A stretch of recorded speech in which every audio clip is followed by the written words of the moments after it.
Penyanyi pelawak sepakat minta maaf. Enggan memanjangkan lagi isu, artis mengharapkan bantuan khas kerajaan ketika Perintah Kawalan Pergerakan PKP sekarang. Black Hanifah tampil memohon maaf secara terbuka malam tadi. Kata penyanyi sakit kurasa itu, dia mengambil maklum atas kenyataan yang dikeluarkannya tempoh hari hingga mengundang rasa tidak puas hati ramai pihak. Baru-baru ini saya ada keluarkan satu kenyataan yang membuatkan ramai orang rasa tidak selesa dan marah. Niat saya untuk membantu, tapi mungkin cara penyampaian saya itu salah. Saya ingin memohon maaf secara terbuka di atas kesilapan saya. Saya juga manusia biasa melakukan kesilapan. Harap netizen menghentikan komen tak baik ke atas saya dan keluarga saya, katanya di media sosial. Turut mengiringi kenyataan itu adalah ucapan penghargaannya buat Perdana Menteri Muhyiddin Yassin atas bantuan prihatin nasional diberikan untuk rakyat.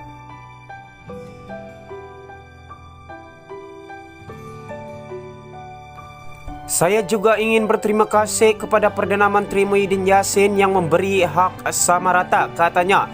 Terdahulu isu mengenai kerajaan tidak wajar meminggirkan penggiat seni mencetus kontroversi apabila netizen mempertikaikan kewajaran mereka menuntut hak berbeza daripada apa yang sudah disediakan kerajaan. Mereka yang tidak berpuas hati mempersoal kesesuaian golongan tersebut meminta bantuan, sedangkan ada di antara mereka mampu berpakaian mewah dan menayangkan kekayaan di media sosial. Harap isu selesai. Seorang lagi artis turut menerima tempias adalah penyanyi Tomo. Dia dikecam selepas dia memuat naik kenyataan berhubung isu sama di Instagram miliknya pada 26 Mac lalu. Sama seperti Black, Tomok juga tampil memohon maaf secara terbuka kerana luahan dibuat 5 hari yang lalu. Untuk tidak menjadikan keadaan semakin buruk, saya ingin meminta maaf kepada semua rakyat Malaysia. Maaf sekiranya kenyataan saya di Instagram tempoh hari ada menyakiti hati kalian. Saya juga manusia biasa yang tidak lari dari melakukan kesilapan. Maafkan saya semua, katanya.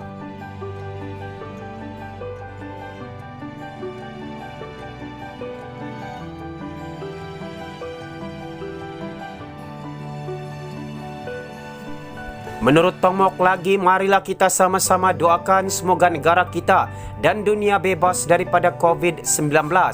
Pelakon dan pelawak Sohib juga tidak ketinggalan untuk memohon maaf dan berharap apa yang diperkatakannya itu dapat menyelesaikan isu berbangkit. Katanya dia menerima teguran dibuat netizen dan berterima kasih buat sesiapa yang masih menyokong karyanya. Saya mengambil apa yang berlaku berhubung kenyataan saya tempoh hari sebagai kesilapan sendiri. Saya mohon ampun dan maaf dan saya harap isu ini selesai.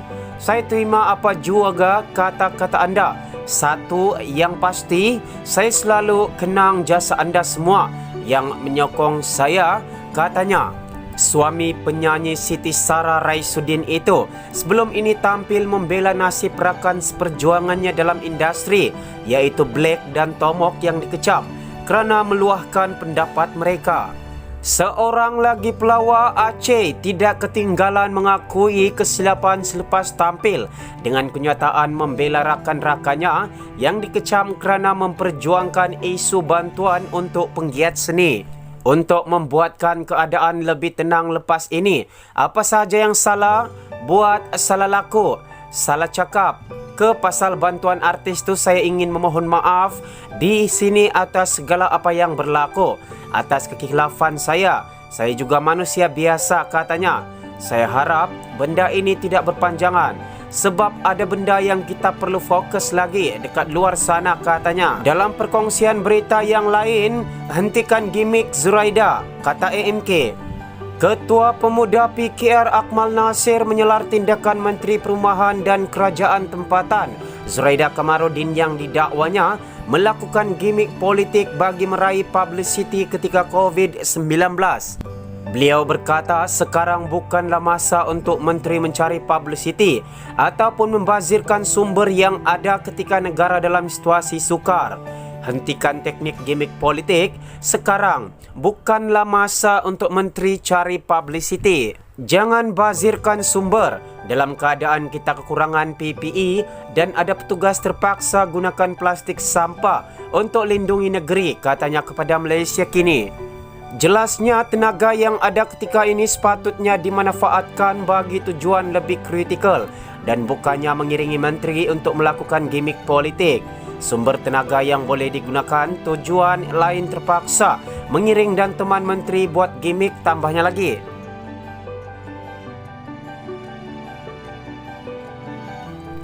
Semalam, Zuraida turut serta pelaksanaan sanitasi ataupun proses penyahkuman membabitkan 6 lokasi zon merah COVID-19 yang dilakukan secara berperingkat. 6 kawasan berkenaan termasuk Petaling Jaya, Lembah Pantai, Hulu Langat, Seremban, Johor Bahru dan Kluang. Operasi ini melibatkan Jabatan Bomba dan Penyelamat, pasukan polis, Majlis Perbandaran dan juga Kementerian Kesehatan. Dalam pada itu, Akmal berkata dalam situasi ketika ini, menteri sepatutnya lebih peka dan simpati terhadap nasib rakyat dan bukannya sibuk mencari publicity. Menteri perlu lebih peka dan simpati dengan nasib rakyat dalam keadaan rakyat terpaksa berdepan perintah kawalan pergerakan PKP, jelasnya. Malaysia kini sedang berusaha untuk mendapatkan maklum balas daripada YB Zuraida. Sementara itu, 7 adun angkat sumpah sebagai Exco Perak. 7 ahli Dewan Undangan Negeri Adun Perak mengangkat sumpah jawatan sebagai ahli Majlis Mesyuarat Kerajaan Negeri Exco di Istana Kinta di Ipoh hari ini. 3 daripadanya adalah daripada UMNO yang mewakili Barisan Nasional BN, iaitu Pengerusi Badan Perhubungan UMNO Perak, Datuk Sarani Muhammad, Kota Tampan, Datuk Dr. Wan Norashikin Wan Nordin, Kampung Gajah, dan Datuk Syarul Zaman Yahya, Rongkok. Turut mengangkat sumpah 2 adun PAS, iaitu Pesuruhjaya PAS Perak Razman Zakaria, Gunung Semanggol, dan Muhammad Akmal Kamarudin, Selama. 2 lagi adun daripada Parti Pribumi Bersatu Malaysia Bersatu adalah Datuk Norli Ashilin, Muhammad Razi, Tualang Seka, dan Abdul Yunus Jamhari, Kuala Kurau.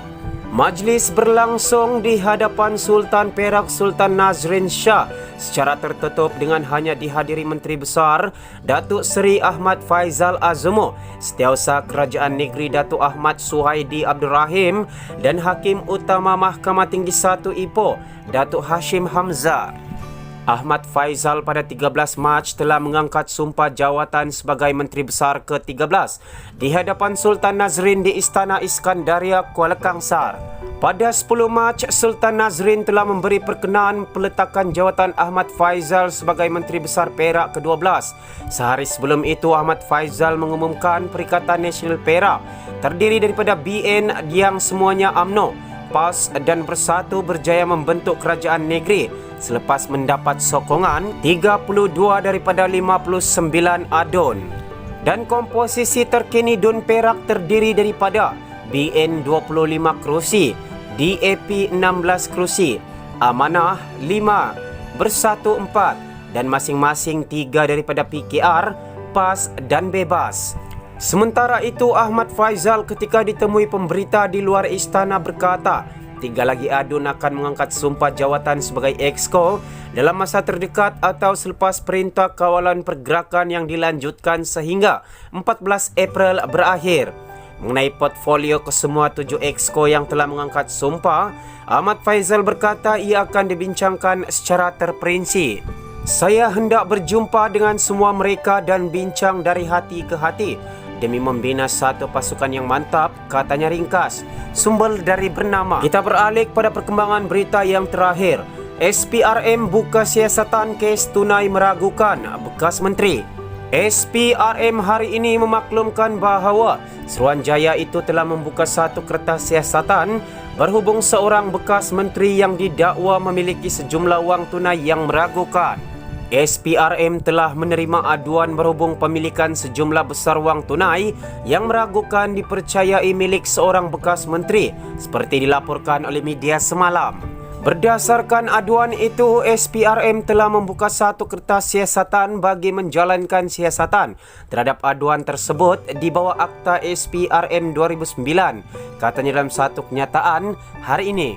Apabila dihubungi Malaysia Kini, pengarah siasatan SPRM Ahmad Kushairi Yahya berkata, pihaknya menjangkakan Suruhanjaya itu akan merakamkan kenyataan bekas menteri itu minggu depan.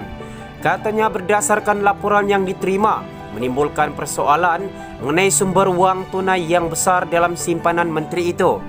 Berikutan laporan ini, kita telah membuka satu kertas siasatan dan akan merakamkan kenyataan daripada bekas menteri itu pada minggu depan.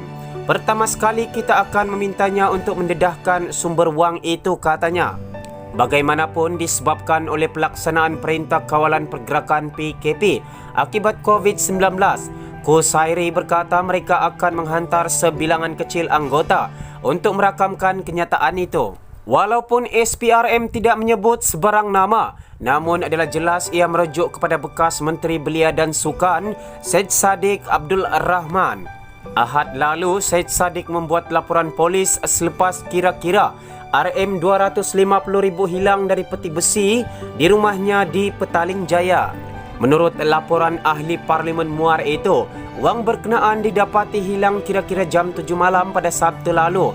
Tiada sebarang kesan umpil dan keadaan rumah dan bilik kemas. Peti besi milik saya telah saya tetapkan kod rahsia dan hanya orang tertentu saja yang tahu di mana saya simpan, katanya dalam laporan polis itu.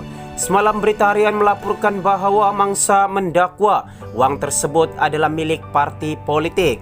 Dalam satu kenyataan akhbar, kemudiannya Syed Saddiq bagaimanapun menafikan bahawa wang yang hilang itu milik Bersatu.